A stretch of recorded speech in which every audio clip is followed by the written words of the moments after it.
മണികണ്ഠ, ശബരിമലയിലെ ആ സ്വർണ്ണക്കൊള്ള കേസൊക്കെ ഇപ്പൊ എന്തായി? വല്ല രക്ഷയുണ്ടോ? അതോ ഇപ്പോഴും അന്വേഷണം നടക്കുകയാണോ? എന്താണ് കൃഷ്ണ, കള്ളന്മാർ ഓരോന്നായിട്ട് ഇപ്പൊ പുറത്തിറങ്ങി തുടങ്ങിയിട്ടുണ്ട്.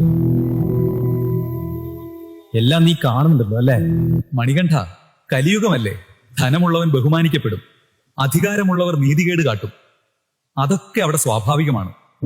അപ്പോൾ എന്റെ സന്നിധിയിൽ സ്വർണ്ണക്കൊള്ള നടത്തിയവൻ പണത്തിന്റെയും അധികാരത്തിന്റെയും മറവിൽ എന്നും സുരക്ഷിതനായി തുടരുമെന്നാണോ? പണ്ടേ ഈ നാട്ടിൽ അഴിമതിയുടെ സൂത്രധാരന്മാർ കാണാമറയത്താണല്ലോ മണികണ്ഠ. ഇവിടെയും നീ മറ്റൊന്നും പ്രതീക്ഷിക്കണ്ട.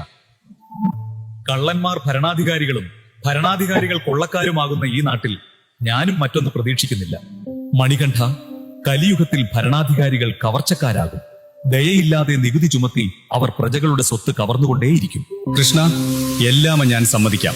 പക്ഷേ എന്റെ ഈ ശാപത്തിൽ നിന്ന് ആ സ്വർണ്ണക്കൊള്ളയുടെ സൂത്രധാരൻ ഒരിക്കലും രക്ഷപ്പെടില്ല. അങ്ങനെ തന്നെ വേണം മണികണ്ഠ. നീതി നടപ്പിലാക്കുക എന്നത് നിന്റെ കടമയാണ്. ആ അധർമ്മികൾ ശിക്ഷിക്കപ്പെടുക തന്നെ വേണം.